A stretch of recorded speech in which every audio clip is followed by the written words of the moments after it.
Hello, this video is for homeowners trying to add on to their property or what we generally call building extensions here in the UK. I've been putting off this video for a long time because I was busy doing other stuff, but I kept wanting to do this video because I felt I was seeing too much evidence on the ground that people needed to be aware before they make changes to their building. My name is Emmanuel Fonquen. I'm an architect working here in the UK, and I've been for a few years now. I've come across a lot of projects, big, small, different scales and different complexities.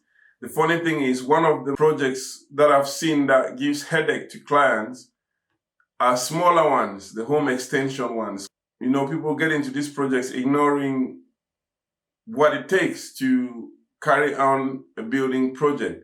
There is no small building project. Hence, my reason for making this video is to help reduce the kind of headaches and headache that I've seen building owners go through when they get head-on into these projects without giving it proper thought. Now, amongst other things that should be considered before you do an extension, I've picked out 5 here, which I think are the first things that can reduce the amount of stress that people go through when they get into these projects. The first I want to talk about is the cost of construction. So this is something that can be easily ignored because someone could think that, you know, their project is a small project. No, I just want a 2.5 extension or a 3.5 extension. Whatever the case, there is never a small building project. So if you are going to get into, you know, altering your home, you should first of all think about what it will cost you. And the way to think about the cost, I think, is to get some kind of estimate done. Now, how do you estimate what you're trying to do? If you're someone who has experience in building, then it will be easy for you to kind of approximate what is going to cost you, because you would have probably seen it in different projects. But if it's your first time, or if you are new to construction, or not very experienced with construction, I would advise that before you get into breaking down walls or making any arrangement for building, you should first of all get an estimate somehow.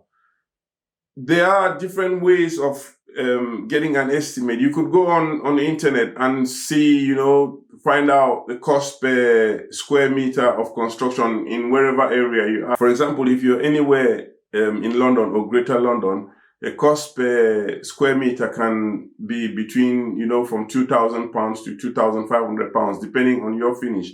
Now, that's another thing to consider as well. What is the kind of quality you want for your finish?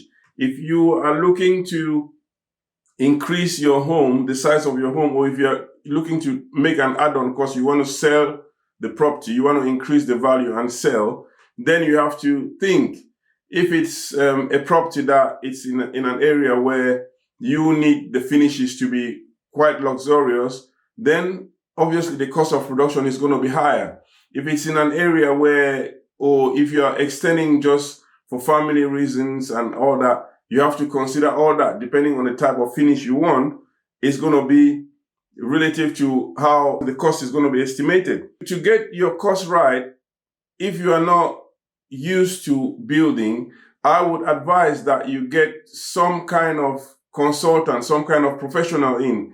If you can get an architect, that would be great, because then they'll produce some preliminary drawings that you can use, you can send to a building contractor, or they can even give you some kind of estimate through different sources on the internet that you can work out to get an approximate price. It's never going to be precise, but it's going to be kind of a guideline of what you will be looking to spend. Even when you are given a cost, generally add 10% of that cost as a contingency plan to see kind of like a picture of what you're going to be spending by the end of the project.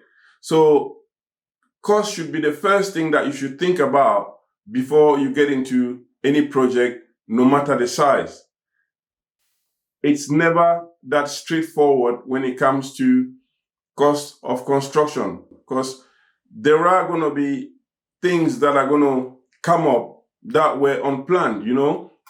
When they start digging your foundation, you might find out that there's a drainage pipe, going through the foundation and needs some kind of lintels or crossover build on it. There might be, the soil might be, different from what you anticipated and might need a deeper foundation. So there are going to be unforeseen things that can change the cost. So like I said, if you are given some kind of an estimate, you add 10% on it, that is going to help you kind of, dampen the effects that might occur later of, increase in cost of construction. Now, the second point I want to talk about is statutory compliances. Now, most people living in the UK and most people who, originate from the UK generally know that if you want to do an alteration to your home, there are certain rules that you have to comply with, There are certain local authority guidelines that you have to follow. What I've seen is that most people who come to the UK, settle down, get their houses and decide to do, say, a building extension, generally want to do it the way it's done from their native countries. Laws in every country are different. So you have to consider that there are certain things in this country that you will need to comply with to have your house extended. You have to consider that your house is not an island. In some cases, it's a semi-detached, it's a mid-terrace home. So you've got neighbors on both sides or neighbors on one side. You have to consider the impact of your building work to your neighbors and to the general environment and to the aesthetics of the whole place. In some cases, you might have the permitted development right, so which means you can build without planning permission, but it still doesn't mean that you're not going to submit some kind of drawing to the council. You still have to have plans and elevations of your house submitted to the council. So if you can do it yourself, that's very good. I mean, in small extensions, 2-3 meters and less complex situations, you can do a little sketch. Some council would accept that. But if in a case where your extension is more complex than that, then that's another reason I'll advise you to get some kind of consultant, some kind of professional in. If you can get an architect, it's always a bonus. I'm not making this video to advertise, architects. What I will say is, having an architect on board when you're planning and when you're doing your extension, for me, is a must. It will prevent you from getting into lots of problems down the line, and it will help to have someone that you can constantly, throw ideas to and exchange ideas of what you actually want your extension to look like and to be like, and they can go back and draw it out, and you can talk about it before the work is done.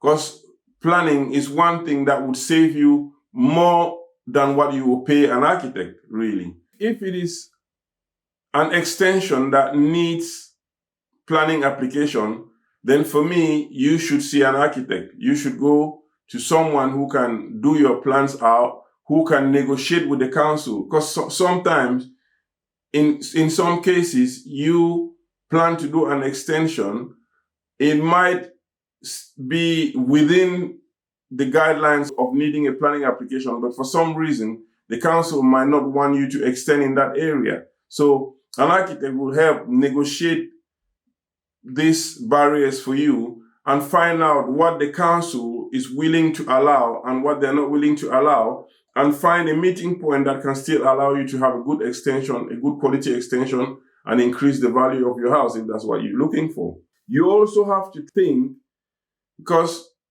if you have a building that is already very close to the valuation in terms of equity, you have to make sure that whatever you're going to spend to build the add-on on your property is not carrying you into negative equity. So for those who are doing the extension to intend sell the home, they have to think about that. You have to think about the fact, if you are extending your house, once you finish the extension and sell it, will you get the money back? And would you still be in positive equity? So that's something to think about as well.